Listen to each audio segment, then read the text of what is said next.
All right, guys, it's the end of day 2, beginning of day 3. I want to show you what I did yesterday. Mainly worked in the trunk area all day long. So there was some straps here that I had to remove to get to the gas tank mounts because I wanted to clean all this rust up. And I took the wheel well section, the wheel spare tire section out, cut the spot welds on that. And by the way, if you guys are ever doing spot welds and you're having trouble seeing where they're at, if you've got an acetylene torch or a propane torch or some kind of a torch, if you run that torch all the way around the perimeter where the spot welds are at and burn that paint off, you don't have to get it hot, just get it hot enough to burn that paint off, and burn that paint off, then wire brush it. Those spot welds really come out. They pop out and you can see them really easily. So that's what I did yesterday on that, and it worked really well. So that's a little trick I'll give you guys to get spot welds out. Use a torch on it and it works really good, or even a propane torch works fine. Problem I ran into, another problem, was this is my tail pan that I have for this thing. But as you can see on this side here, I got a big giant rust hole there that was filled with body filler. And on this side here, it's not quite as bad, but it's still there, pretty big piece. So I had to ordered a section that basically goes across there, down, and over. So that section right there, ordered a couple of those. They'll be here in a few days, and I'll put those on. I had a little bit of rust here that was a hole, and I just went ahead and cut it out so I could weld new metal in there. And that's what I worked on yesterday.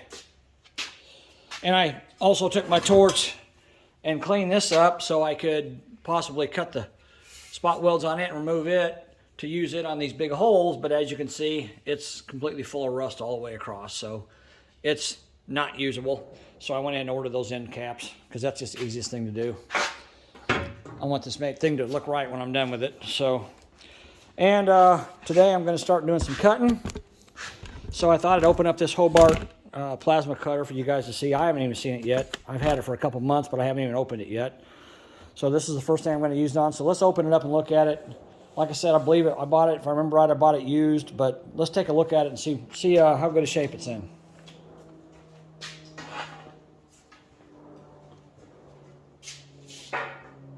All right. I'm going to move my camera up so you're not looking at my chin all day long. Okay.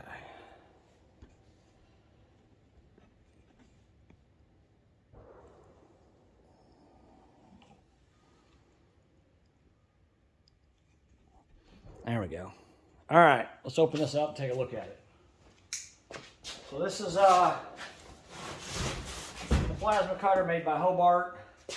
I've used plasma cutters before. I've never used this particular one, but hopefully it'll work out really well for this project, and we'll see how well it does. I'm hoping it will. I can get it open. They taped it up really well, I can tell you that much.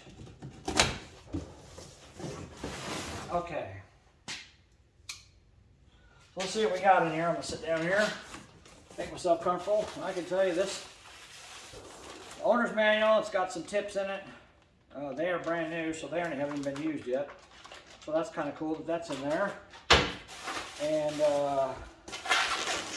let's see here.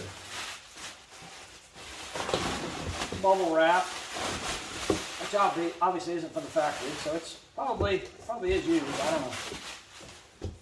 And grab it and pull it out of here.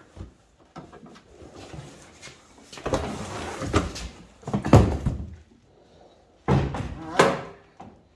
Well, there it is.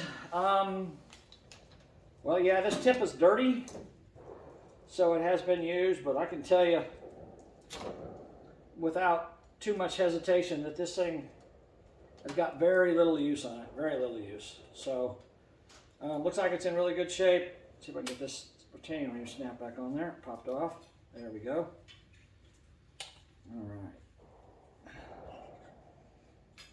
And like I said, I don't know a whole lot about these, this particular brand. I hadn't used them before, but I don't know about this one, so I'm going to read up on the instructions on it a little bit, and if you guys want me to, I'm just going to make a video of me using it. That way you guys can see how it works. If you're thinking about buying a plasma cutter, this might be a good one for you. But it looks like it's in excellent condition. Maybe it was used like as a demonstrator model or something. I don't know, but it's like pristine. So I mean, it's not new, but it's as close to new as it can be without being new. So let me get it hooked up. Let me read the instructions so I know what I'm doing here. And once I get all that done, then I'll get back on the video and we'll make a video of me cutting this trunk section out so you guys can watch that. Okay? All right.